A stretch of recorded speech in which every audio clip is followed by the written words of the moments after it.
أعوذ بالله السميع العليم من الشيطان الرجيم بسم الله الرحمن الرحيم الحمد لله وبه نستعين والصلاة والسلام على رسول الله وعلى آله وصحبه أجمعين ومن تمسك بسنته واقتفى أثره إلى يوم الدين اللهم زدنا علما وارزقنا فهما فسبحانك لا علم لنا إلا ما علمتنا إنك أنت العليم الحكيم. Mga kapatid at magulang sa pananampalatayang Islam, mga minamahal po naming mga taga-subaybay, mga kaisa namin sa manhaj at aqida as-salafiyya, aqida ng Ahlus Sunnah wal Jamaah, kami po ay bumabati sa inyo ng isang masiglang Assalamualaikum warahmatullahi wabarakatuh. At magandang hapon at maligayang pagsubaybay sa lahat ng ating mga taga-subaybay, taga-pakinig at mga manonood dito sa ating FB page. At sa himpilan natin sa 819 kHz DXUM, naabot dito ang ating pagsasahimpapawid mula rito sa Davao Region hanggang sa mga parts pa ng Sarangani, no? Naabot pa. At kami po inshallah ay magsasahimpapawid hanggang alas 5:30 ng hapon pong ito. Araw ng Biyernes, ngayon po ay December 10, 2021. Ang muwafik po nito o correspondent sa ikalima ng Jumada al-Awwal 1443 Hijra. Alhamdulillah, galing po tayo kanina sa kasama ang team ng Ahlul Hadith Philippines Incorporated. Kasama natin si Ustad Harun Dahim, ang director natin si Engineer Yusuf Hutba Sabas, at ganun din ang ating spokesperson, walang iba kundi si Ahmad Didat Sabdani Kadir. Kasama din natin kanina ang sekretary ng Ahlul Hadith, si Akh Hamza Silongan, at of course ang mushrif ng da'wa natin, si Ustaz Alvin Mudan. And alhamdulillah, pagpalain ni Allah Ta'ala ang mga nag-imbita, tulad po ni ang nagpasimuno sa pag-imbita ay si Ustad Abdul Muhsin Ranain, na inshallah Ta'ala ilang araw na lamang ay pupunta na sa Madina para mag-aral. At dalangin natin kay Allah para sa kanya ang tawfiq. Nawa ay gawaran siya ni Allah Ta'ala ng gabay sa kanya at basbas sa kanyang mga lakad, sa kanyang mga adhikain para sa sa din ni Allah Ta'ala. Ganon din ay pasalamat din tayo sa imam ng nasabing mosque doon, no? Yun ang Jumjum Mosque doon sa Panabo, sa Dato Abdul Daddia. And yung anak mismo ni Dato Abdul Daddia na nag-imbita din kanina sa amin, jazakumullahu khairan sa masarap na pananghalian at sa usapan na mashallah ay mabungahin at napakaraming mga kaalamang ating naibahagi, alhamdulillah, kahit papano doon mismo sa residence ni Dato Abdul pa rin, di ba? Junior. Ganon din yung kanyang mga kapamilya doon at yung mga kasama natin, si Idris Tijaros, ang magulang niya, at yung mga iba pang kasamahan doon, yung mga graduate ng DRAE, Panabo na mga ustad. Salam po sa inyo. At barakallahu fikum sa inyong lihusni diyafatikum, sa inyong mabuting pag-akomoda sa amin. Ayun. Hindi pa natin basahin itong mga tanong ngayon kasi nga Friday ngayon. Para sa mga katanungan, batiin muna natin ang ating on the spot 46 online viewers. Kasama dyan si anong pangalan nito? Si Fads Yasin Nasaluddin.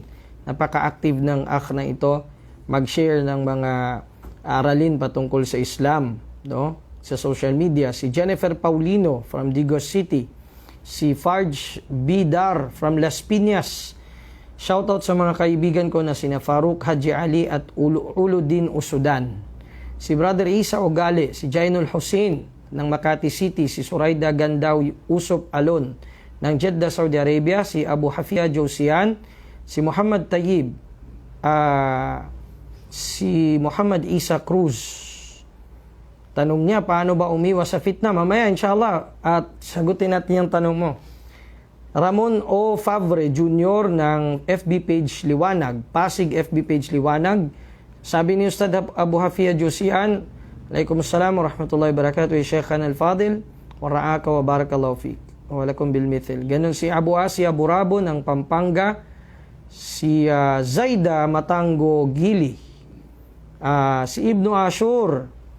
Ayan, may tanong siya dito tungkol naman to sa Salatul Qasr. Pagtatalakayin natin mamaya. Si Abser Ovida, Davao City. Abser Ovida sa Datoloho. Salam sa inyong imam dyan, ha?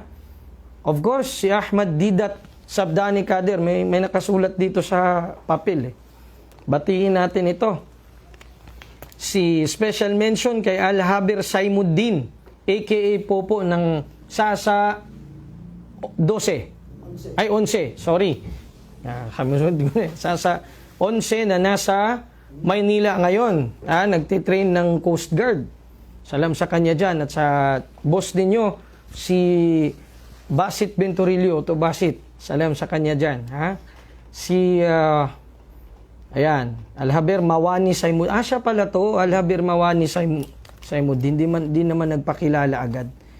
Jack Maris, si Hayabuk Bakaro, si Raila Tarusan Pakatua ng Sirawan Turil, Davao City.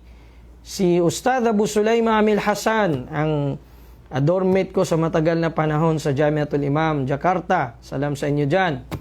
Si Amir Zakaria Jr., J.M. Blasco from Calapan. Ano yung Calapan? Saan yan? Leyte? Samar? Laguna? Hindi ko alam. Michael Angelo Sajid ng Buhangin, Davao City. Fika Barakallah, Abu Sulaima. Ganun din si Abdullah Amir Lorena Olivar. Si Jasnur Mina. Balik Islam. Ang parents ko na nasa Davao Oriental po. Palaging nakikinig sa inyo. Alhamdulillah, Just Nur Mina. Okay? So, basahin na natin siguro ngayon ang mga tanong.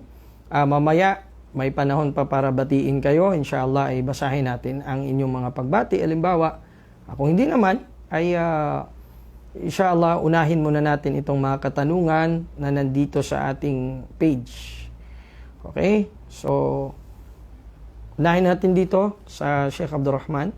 Tapos sa Ilmo, yung kapatid natin na nagtanong. Okay, so hanggang alas 5:30 po tayo ngayon. So kung may mga katanungan on the spot, mamaya po ibasahin natin. Taib, mula kay Amin Pindaton Kandulit, ang General Santos City. Assalamualaikum warahmatullahi wabarakatuh ya Sheikh. Waalaikumsalam warahmatullahi wabarakatuh. Pwede po ba ma-explain ninyo sa amin ang pananaw ni Sheikh Muhammad Shuaib Abidin patungkol sa usapin ng kasar sa sala? Kinakailangan po namin. Kapatid, napakalawak nitong usapin ng kasar, no?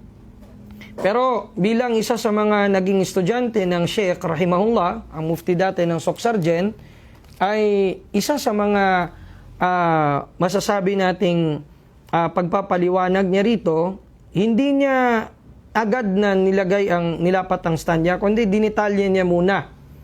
What I mean is, dinitalye niya muna, lahat ng akwal ng mga ahlul ilm ay nilapat niya muna bago siya nagtarjih o nagpalabas ng mas malakas sa mga akwal. At yun na nga, ang pananaw ng jumhurul ulama at ang pananaw ng ilan sa mga Hanabila at mga Zahiriya. Yan ang nahati sa dalawa, no? Pagdating sa kasar, sa salatul kasar. Pag sinabi natin kasar, ito yung pagpapaiksi ng mga salawat ar-rubaiya. Ito yung pagpapaiksi ng mga sala na tiga-4 karakaat gagawing tigda-2. Ngayon, nagkaroon ng dispute ang mga ulama kung alin ba, sa kilometro ba ng layo ng kilometro ba titingin sa ang basihan para sabihin pwede na magkasar o hindi. Or dun ba sa safar, kung siya ba ay malayo o malapit na klase ng safar. Taib. So dito natin matatalakay ang mga hadith. Ang batayan ng jumhurul ulama sa pagsasabing kailangan na 80 kilometers lalagpas, 80 kilometers and more, bago masabing pwede na yun na ang distansya ng kasar at ng iftar o na pwedeng magbuka yung nag-aayuno ng wajib halimbawa o ng sunnah, pwede niya nang mabreak. Yung mga ahadith na naipon sa mga ahadith na sahiha patungkol sa Rasul sallallahu alaihi wasallam, na kung saan na uobserba ni Abdullah ibn Umar na siya ay nagsasala ng kasar kapag ka sila ay nakalagpas na ng arba'atu burud o tinatawag na 80 kilometers. Pinanghawakan din ng mga aimma ng Shafi'iyya ang hadith na patungkol sa kasar sa 80 kilometers, na kung saan ay riwaya ito kay Imam al-Baihaqi, kay Dailami at iba pa sa kanila. Ang sabi di umano ng hadith, ya ahla Makkah, la taqsuru as-salata illa ma baina Makkata wa Isfan. Wa huwa arba'atu burud. Sa interpretation ni Imam Nawawi, dinagdagan niya ng ziyada na ito ay arba'atu la yudni o la yaqillu min arba'ati burud. Hindi siya dapat bababa sa 80 kilometers. So, ang sabi doon sa hadith, o mga taga Makkah, huwag kayong magkasar ng sala ninyo, mag-iksi ng sala, maliban na lamang kung ito'y nasa pagitan ng Makkah at ng Isfan. Makkah at ng Isfan. At ang distansya ng Makkah at ng Isfan ay 80 kilometers. Hindi bababa sa 80 kilometers. Subalit, ang hadith na ito po ay daif. Dinaif ng karamihan sa mga muhaddithin, kahit pa mismo si Imam al-Baihaqi na siyang isa sa mga imam ng Shafi'iyya na tinignan ng hadith na ito at grinaduhan niya ng daif o mahina ang sanad nito. Taib. So, nangangahulugan, yun ang hujja ng jumhurul ulama. At mayroon pang, yun na nga, nabanggit yung hadith na mula sa muttafaqun alayhi, sa sinahi ni Bukhari, ni Muslim at iba pang mga muhaddithun, na ang Rasul sallallahu alaihi wasallam madalas na nakikita ni Abdullah ibn Umar na kapag siya ay nagsasala o kapag siya ay lalagpas ng 80 kilometers, saka siya mag-shorten ng sala, magkakasar. Taib. Ngayon naman, mayroong hadith mula kay Anas ibn Malik at ito ang pinanghawakan naman ng pangalawang kupunan. Ito naman ang kupunan ni Imam Ahmad ibn Hanbal, ang ilan sa mga Hanabila, at ni Imam Dawud al-Zahiri, at ganun din si Muhammad ibn Hazm al-Zahiri, rahimahumallahu ta'ala, kung saan sinabi ni Anas ibn Malik at ang hadith na ito ay matatagpuan sa Sahihu Muslim. Matatagpuan sa Sahihu Muslim. At sinabi ni Anas ibn Malik, si Anas ibn Malik radiyallahu anhu, siya ang sahabi ng Rasulullah sallallahu alaihi wasallam na 10 taon na naging khadim ng propeta. Naging khadim o naging serbidor ng propeta sallallahu alaihi wasallam, nanibiyan siya, labas-pasok siya sa tahanan ng Rasulullah sallallahu alaihi wasallam. At sabi ni Anas ibn Malik, kana Rasulullah sallallahu alaihi wasallam idha balaga 3 amyal aw farasikh qassara as-salah wa fi riwaya salla rak'atain.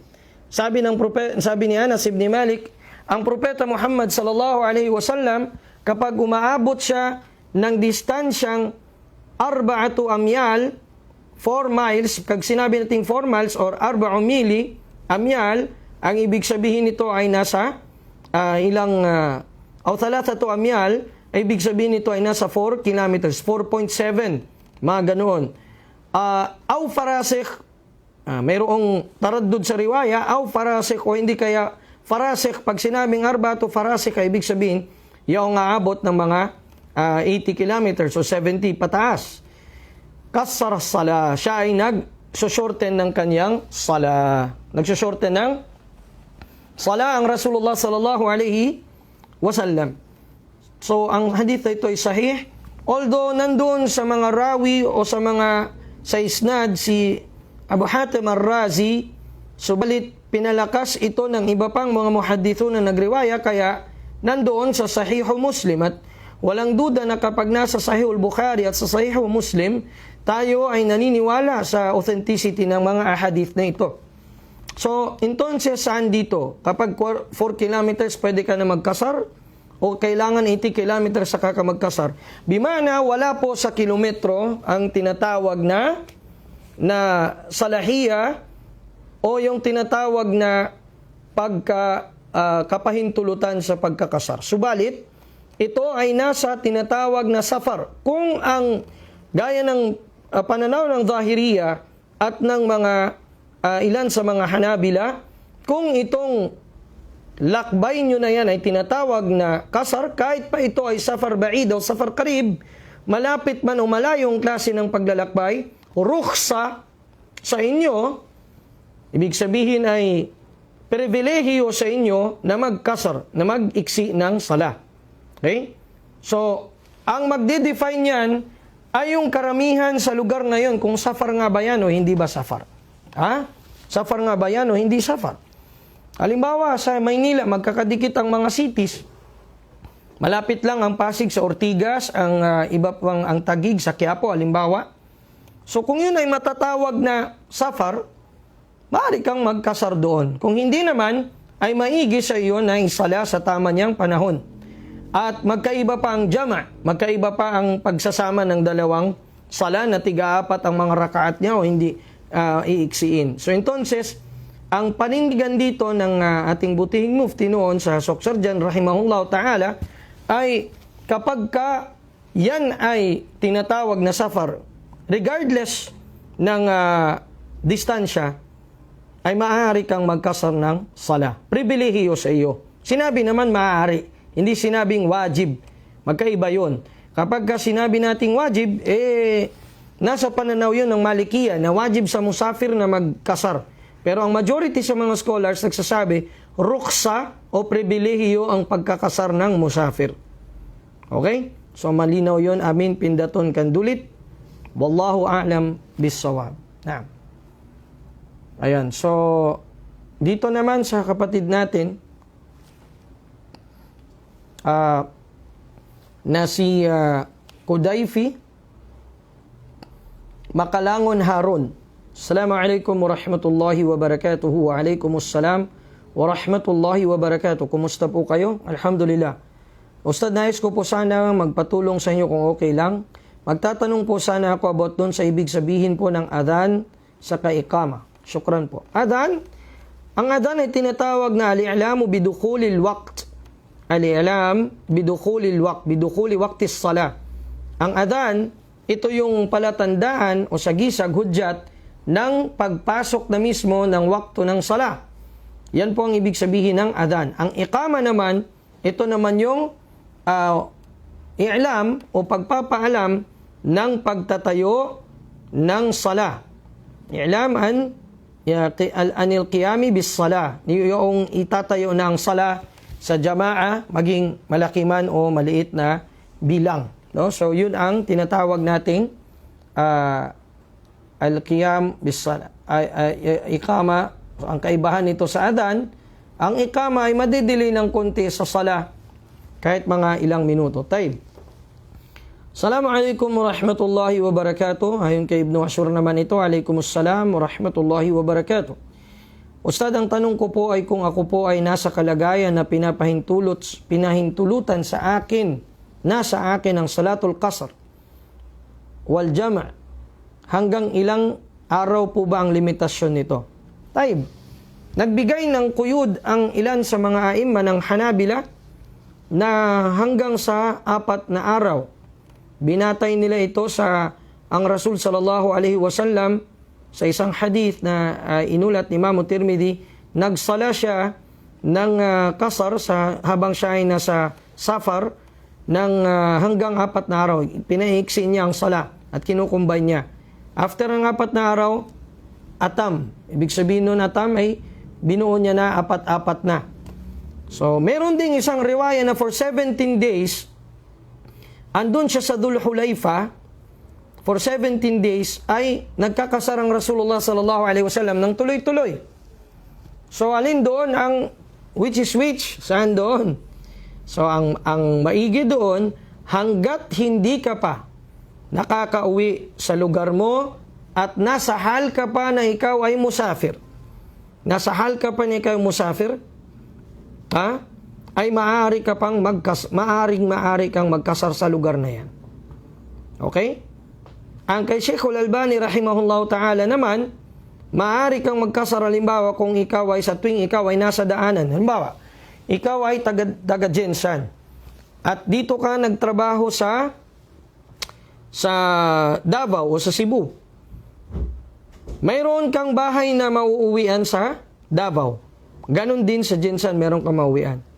So, kapag nasa Davao ka na, kung nasa daan ka pa, papunta ng Davao, nasa Jensan ka, papunta ka ng Davao, dumating ang oras ng duhur allowed ka magkasar sa duhur at sa asar.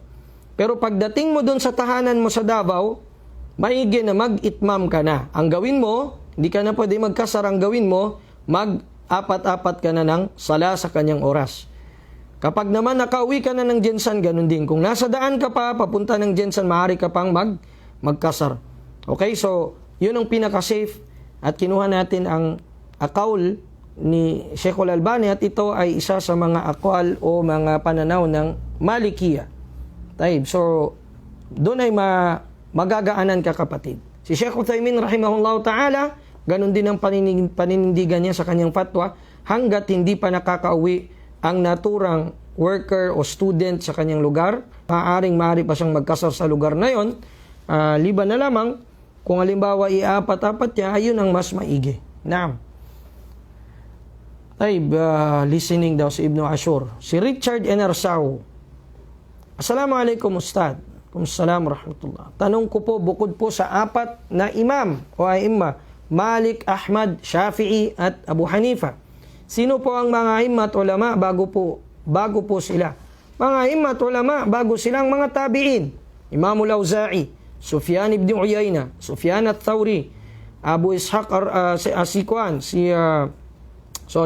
ang mga tabi'in, Muhammad ibn Sirin, Al-Hasan al-Basri, marami sa mga fuqa, Sa'id ibn al-Musayyib, sila yung mga tabi'in.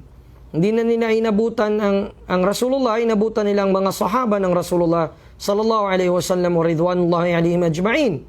So sila yung mga imam, mga ulama bago pa kay imam, sa mga imam, sa apat na imam, kay Imam Abu Hanifa, kay Imam Malik, Imam Shafi, Imam Ahmad, at kabilang din doon sa mga imam si Imam Abu Dawud al-Zahiri, at ganoon din si Imam Dawud al-Zahiri, at ganoon din si Imam Muhammad ibn Hazm al-Zahiri. So sila ay mga imam ng Ahlus Sunnah wal Jamaa. Okay? So yun, kapatid. Salam Sheikh, pag natapos ng adhan, maaari ka na ba magsala mag-isa kasi wala akong kasama? Pwede. Muhasinin mo talib? Pwede. Pero maigi na gawin mo, kung mayroon pang time na magsunna ka. Naam. Aisha Sumugoy Kanha from Antique. Ganun din si Hamzalaw Usman. Si Ustad Midzfar Balyahu Hawari, malapit na siyang pumunta ng Libya, inshallah. Ang kapatid natin na si Midzfar Balyahu Hawari, sa mga mayroong mabuting loob dyan, ay nangangailangan ng tulong sa kanyang ticket papunta ng Libya. Kailangan niya pa ngayon ng nasa 50,000 pesos. Kung nais niyo siyang tulungan, kahit mag-ambag-ambag na, sino mang nais tumulong, direkta na kayong kumontak sa kanya. Andyan sa comment section ng kanyang account sa FB. Makipag-ugnayan kayo sa kanya kung nais ninyong tumulong hanggang sa mabuo yung kailangan niyang pamasahe pa balik ng papunta ng Libya, inshallah. Magiging isa ito sa mga ulama natin, biidnillah. Okay. Ayan. Ito naman kay Hajara Dumalag Falara. Mula sa El Rio, Davao City. Mula naman kay Muhammad Ziwaj Ijirani, unuin maraw hinangon bang kita nagdara na agama Islam. Ano daw ang magandang gawin kung tayo ay nagdadala na ng, ibig sabihin, sinasagawa na ang mga kailangan sa reliyong Islam? Well, mayroong isang tao na nagtanong sa Rasulullah sallallahu alaihi wasallam. Nagtanong siya sa Nabi sallallahu alaihi wasallam, sabi niya, "Ya Rasulullah, kulli fil Islam la as'alu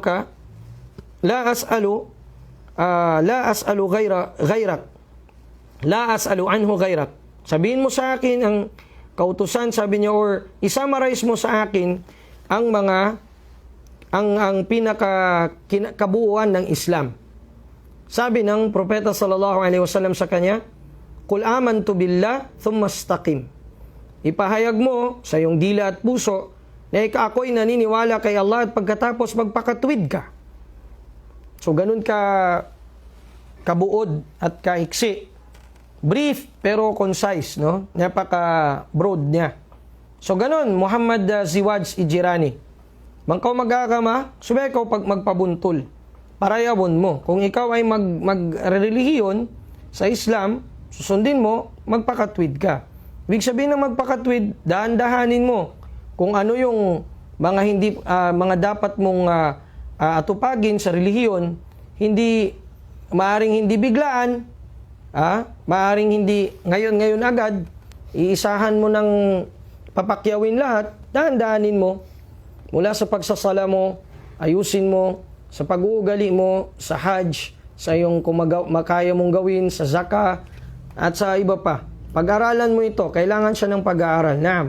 Mula naman kay Omar Kabatingan Diama, ito po ay suging tagapagtanong natin sa Ilmo Productions. Ang tanong niya noong November 28 pa pala ito.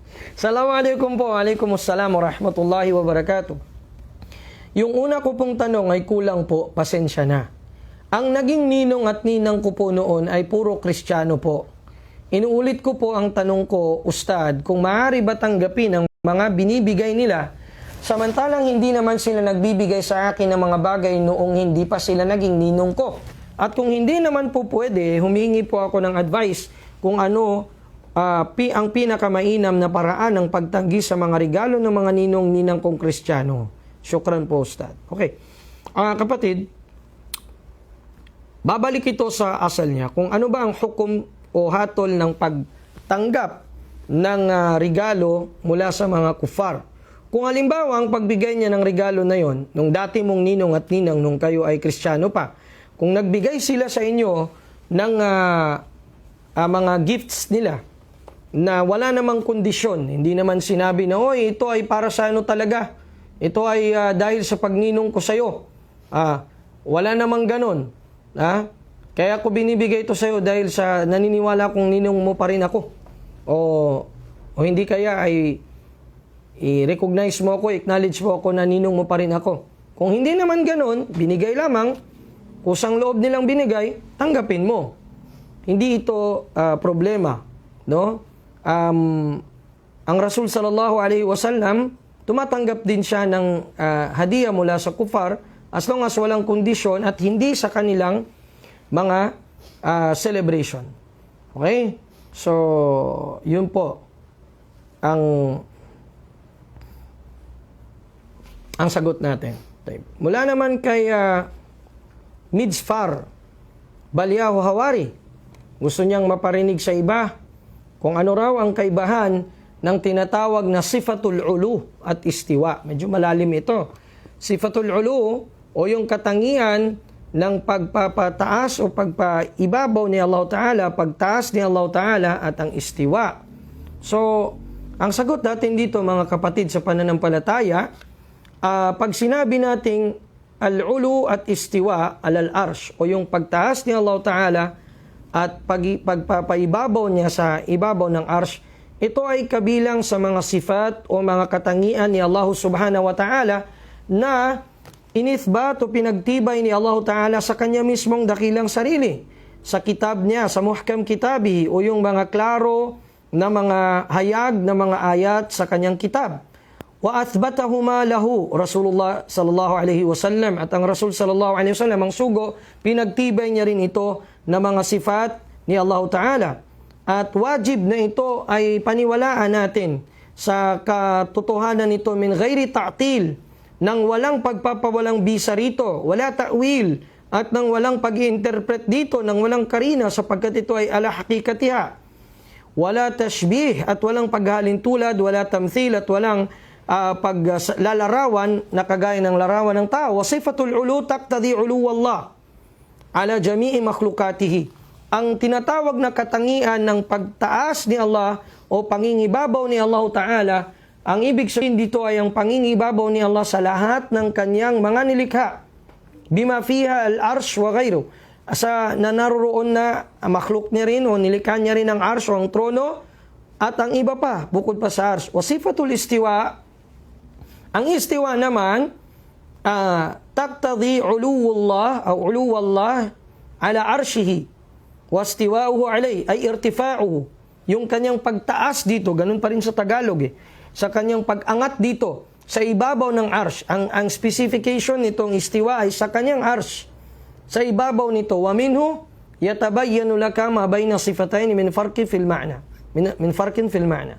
Ibig sabihin nito ay dito ay magiging malinaw sa atin ang kaibahan ng sifatul ulu, ng katangian ng pangingibabaw ni Allah sa lahat-lahat ng kanyang mga nilikha, at ang pagtaas at pagangat irtifa ni Allah Ta'ala sa ibabaw ng kanyang arsh. Dito ay magiging malinaw sa atin ang kaibahan niya sa terminolohiya at sa pakahulugan. Wa yudhiful ulama'u huna, at dinagdag ng ating mga scholar dito, sabi nila, annal uluwa thabitun bil fitrati wan nas. Sabi ng mga ulama, ang ulu o yung katangian ng pangingibabaw ni Allah sa lahat-lahat ng kanyang mga nilikha ay thabit, matibay itong pinatutunayan ng fitra at ng nas, ng likas na kalagayan at ng nas, at ng dalil mula sa kitab at sa sunnah. Ammal istiwa'u fathabitun bin nassi faqat. Samantalang pag-angat ni Allah Ta'ala sa arsh, sa ibabaw ng arsh, ito ay thabit o pinagtibay, sabi ng mga ulama ng akida, sa pamamagitan lamang ng dalil o textual na ebidensya o patunay mula sa kitab at sa sunnah. Wa anna al-uluwa sifatu dhatin lillahi ta'ala. At ang ulu, pangingibabaw ni Allah sa lahat-lahat, ang pagiging nasa kataas-taasan niya, ay sifatu dhatin lillahi ta'ala. Ito ay tinatawag na katangiang pansarili sa dakilang sarili ni Allah Ta'ala. Fahuwa muttasifun biha azalan wa abadan. Siya ay nag-aangkin o nagtataglay ng katangiang ito sempiternally at eternally. Pag sinabi nating sempiternally, noong unang-una pa, sa mga taal na Tagalog, naintindihan nila yung tinatawag na noong unang-una pa. Nangangahulugan, walang anumang umiral at anumang, ay ibig sabihin itong katangiang ito ay taglay na ni Allah simula pa lamang. Simula pa lamang sapagkat siya umiiral na mula sa magpakailan-kailanman. Na wala siyang simula o siyang simula at siyang katapusan. Wa abadan la tanfukka anhu. At magpakailan-kailanman na hindi ito mahihiwalay sa kanya. Wa ammal istiwa'u fa huwa sifatu fi'lin. Ang pag-angat ni Allah Ta'ala sa ibabaw ng arsh ay tinatawag na sifatu fi'lin. Katangiang gawain, katangian ni Allah na may kaugnayan sa gawain niya, sa kilos niya. Muta'alliqatun bi masyiatillahi jalla wa ala. Ito ay mayroong tinatawag na kaugnayan, koneksyon sa masyi'a o pagpapasya ni Allah subhanahu wa ta'ala. So, sana malinaw yun. Mijfar Balyahu Hawari. Sheikh Mijfar Balyahu Hawari. Si Ustad Muammar Sandigan Toto ng Jordan, graduate ng Mu'ta ito, nasa General Santos City.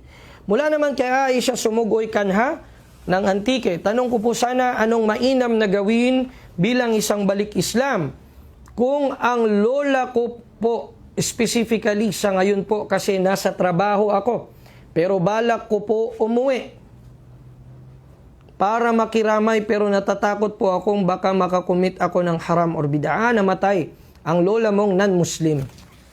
Taib kapatid, ito'y nasa kitab ni Imam Ibnul Qayyim rahimahullah na pinamagatang Ahkamu Ahli Dhimma, o yung mga tinatawag na mga kahatulan, mga batas, alituntunin patungkol sa mga Ahlul Dhimma o sa mga taong nasa proteksyon ng Islam mula sa mga Ahlul Kitab. Nabanggit niya doon ang pakikiramay sa mga kamag-anak o kapitbahay o kaibigan na hindi Muslim. Pwede tayong makiramay sa kanila, pero hindi pwedeng ipagdua ang patay nila o ang patay na kamag-anak, lola mo halimbawa, na patawarin siya ni Allah kasi namatay siyang hindi siya Muslim. No? At kung halimbawa siya ay nandun na nga, nakaburol, ang gagawin mo kung ikaw ay pupunta doon, huwag kang pupunta doon maliban na lamang na maiparating mo sa kanila ang mensahe ng Islam tungkol sa buhay at kamatayan, tungkol sa tauhid. Yun ang pinakamainam mong gawin, kapatid na taga-Antique, si Aisha Kanha. No? So puntahan mo, pero huwag kang sasama sa kanila sa mga padasal nila at paglalamay nila. Bilang inyo lamang ramay sa kanila, mujamala sa iyong koneksyong kamag-anakan. Dahil kung tutuusin, namatay na itong lola mo at namatay siya sa hindi pananampalataya. Subalit ipakita mo pa rin ang mabuting pakikitungo sa kanila sa panahong ito na nawalay sa iyo ang iyong lola. Wallahu a'lam bis-shawab. Okay? Si ano daw to? Abdullah bin Salam. Magandang pangalan ito. Kapangalan ng Yahudi na nagmuslim noon sa Madina, si Abdullah bin Salam. Dalawa yun eh. Ang una si Abdullah bin Salam, ang isa si Abdullah bin Saba. Yung bin Saba, yun ang founder ng Shia at ng Khawarij. Si Abdullah bin Salam hindi. Isa sa mga naging sahaba ng Rasulullah sallallahu alaihi wasallam ito. Assalamualaikum Sheikh. Waalaikumsalam warahmatullahi wabarakatuh. Clarification lang po. May nagkhutba kasi sa araw ng Jumu'ah. Totoo po ba ito na ang tao ay mamamatay lang ng 4 na oras? At pagkatapos yan ay buhay na siya sa ilalim o sa loob ng kubur? Huwag namang ilalim, sa loob ng kubur, ng libingan. Habang maghihintay sa araw ng paghukom, may dalil po ba ito? O wala? Type. Yung pagsasabing 4 na oras, mahirap patunayan yan. Wala tayong dalil mula sa kitab, sa sunna, na nakabanggit patungkol dyan. Walang ano yan, walang dalil. Pero, yung sinasabing mabubuhay siya, kapag nandun na siya sa libingan, magigising siya ulit, yun ay sa barzakh, no? Barzakh. Kasi kahit hukayin mo pang libingan, hindi naman gagalaw yung katawan. Pero yung kaluluwa ang may pinaparusahan doon, at si Allah ang higit na nakakaalam kung anong nagaganap sa kaluluwa at sa katawan sa panahong iyon, kapatid. Okay? So, totoo yun. Mayroong buhay sa libingan, at sinabi nga ni Allah sa Suratul Mu'minun, wa min waraihim barzakhun ila yawmi yub'athun.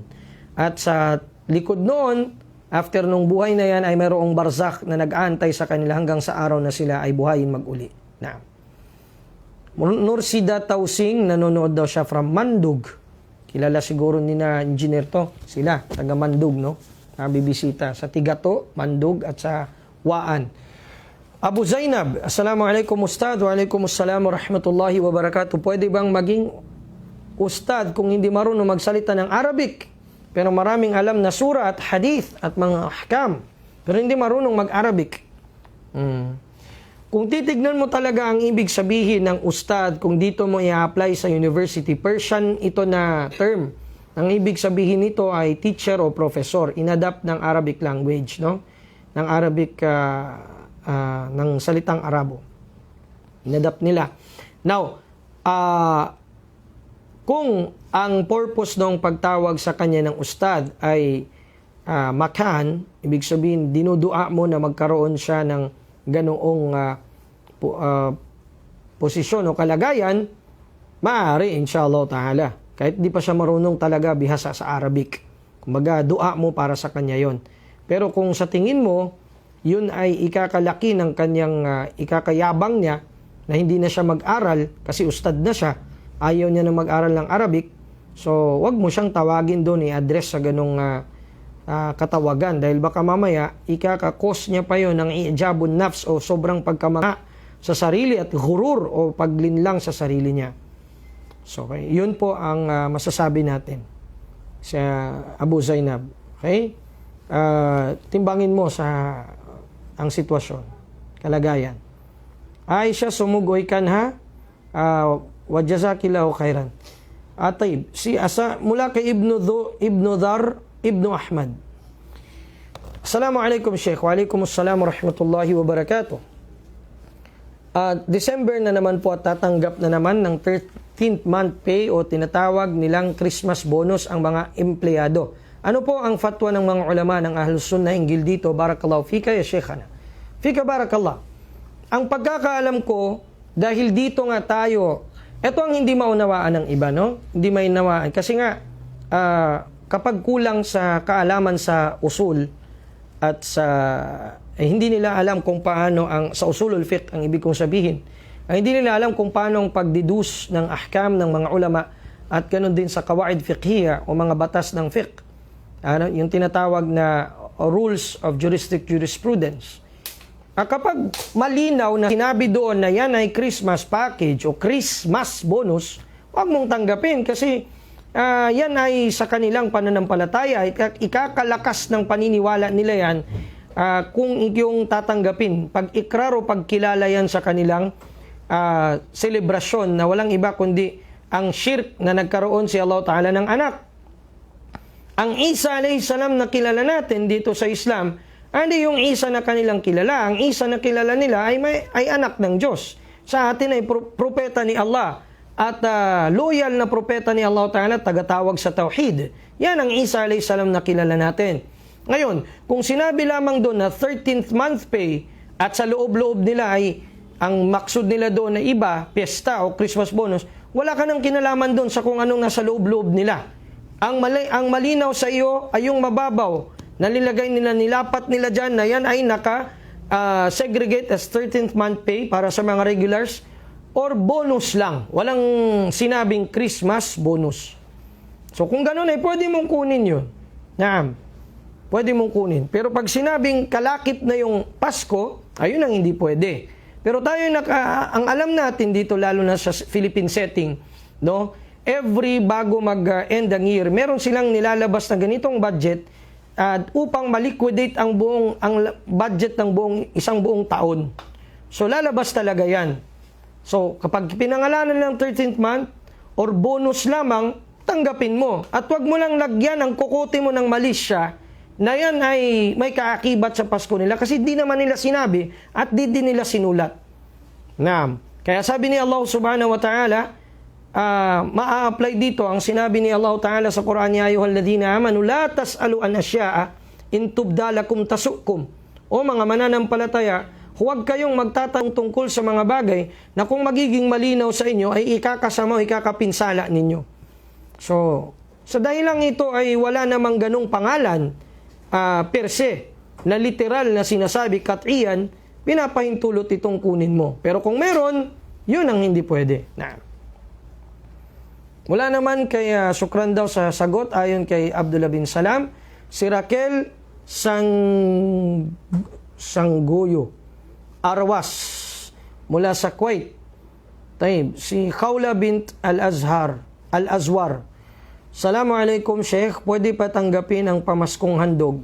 Yun din ang sagot natin. Ang rajih dito sa ano na ito, at nakhutba natin kanina doon sa Panabo, no? Na huwag mong tanggapin ito. Lahat ng mga athar na nabanggit patungkol sa pagtanggap ng mga sahaba di umano, na binanggit ni Sheikhul Islam Ibn Taymiyyah sa kitab na Iqtida'us Siratil Mustaqim, Mukhalafatu Ashabil Jahim, ang nabanggit niya na mga athar doon, lahat ng iyon ay da'ifa. Mahina lahat. Ang una, yung kay Ali radhiyallahu anhu, mahina ito, anang dahil sa mungkati ang hadith, dahil si Muhammad ibn Sirin, naaalar rawi, mataas na rawi na ikukonekta kay Ali, hindi niya inabutan si Ali radhiyallahu ta'ala anhu. Walam yasma' minhu. At di niya siya nakarinig dito. So yung hadith na yun ay hulat kay Imam al-Bayhaqi, mungkati, naputol ang isnad, ang chain of narrators, da'if.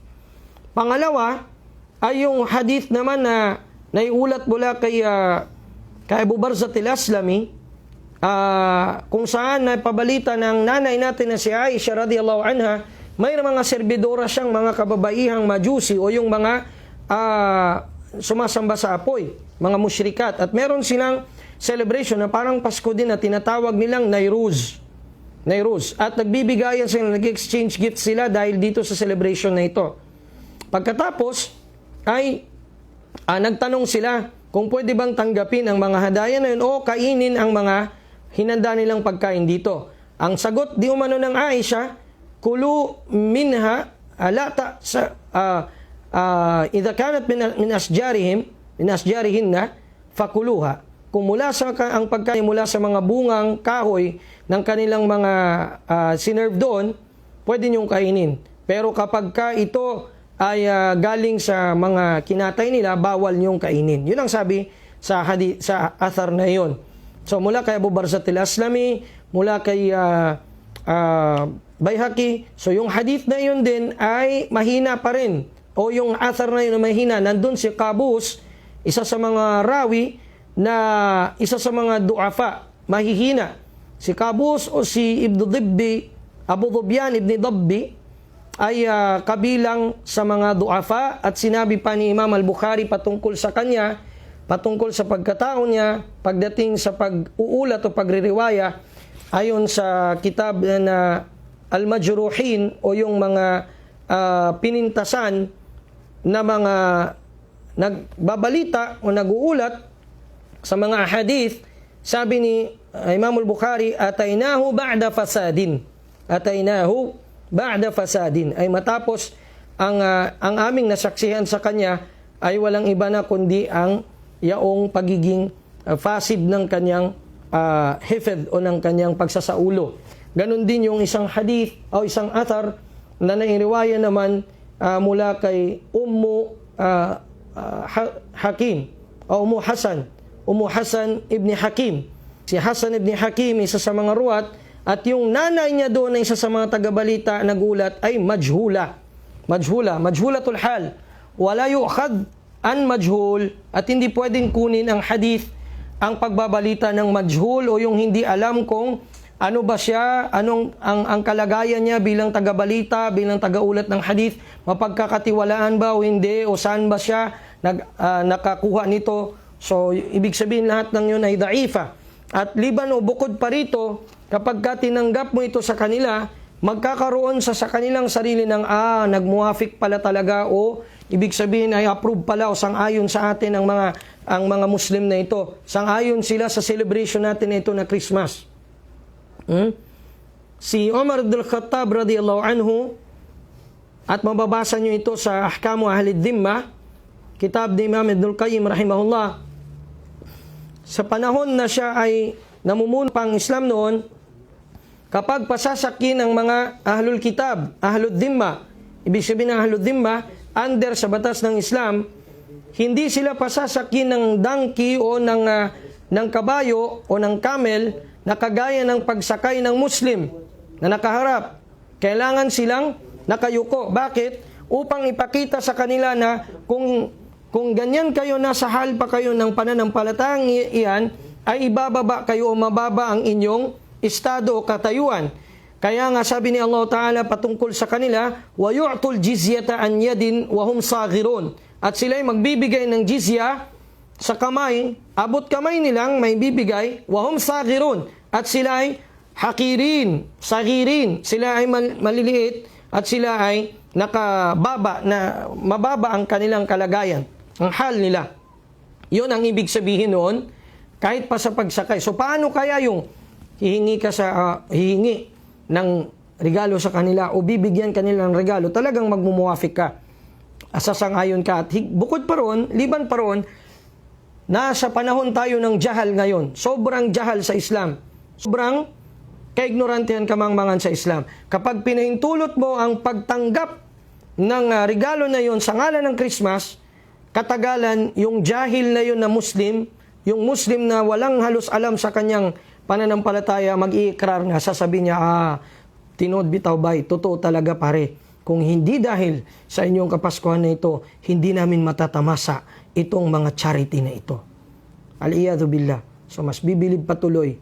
Tandaan ninyo, na yanig ang kalangitan, magkapunit-punit halos, at ang lupa ay nagkabukas-bukas, nagkabiyak-biyak, at nagsiliparan at nagsipaghulugan ang mga bundok ng sabihin ng tao nang nagkaroon si Allah ng anak. At hindi nararapat na siya ay pagbintangan na nagkaroon ng anak. Nasa Surah Maryam yan, 88 hanggang 95, basahin nyo lahat. Sabi ni Allah Ta'ala, Walu ittakhadha ar-rahmanu walada. Laqad ji'tum shay'an idda. Sabi ni Allah Ta'ala, at nang sinabi nila si Allah ay nagkaroon ng anak, tunay, sabi ni Allah, na kayo ay nagkamit ng isang karumal-dumal na paratang na krimen. At sabi ni Allah Ta'ala, takadus samawatu yatafattarna min. Untik nang magkapunit-punit ang kalangitan nang dahil sa salitang iyon. Wa tanshaqqul ard, at ang lupa ay magkabiyak-biyak. Wa takhirrul jibalu hadda an da'aw lirrahmani walada. Wa ma yanbaghi lirrahmani ay yattakhidha walada. At ang mga kabundukan ay magkasipaghulugan sa kanilang kinaroroonan at magsiliparan nang sabihin ng tao na ang mahabagin sa lahat si Allah ay nagkaroon ng anak, at hindi kailanman maaari na si Allah ay magkaroon ng anak. Okay, so yun kapatid, pakaiwasan nyo po iyon. Si Ukhti Jamila Josie Pelias ng Dammam, Saudi Arabia, dyan na Saiko, Ustad, tanong ko lang po kung obligado ba sa lalaki ang kambing or tupa ang kailangan pag magpakika. Yes, mamalalaki man yan o babae, kailangan kambing, tupa, maaari din sa bahimatul an'am, maaari din kumuha maaari ding baka. Kasi kung ano yung pwede sa udhiya, pwede rin sa akika, sabi ng jumhurul ulama. Okay? So, yun po, kapatid sa pananampalataya. Okay.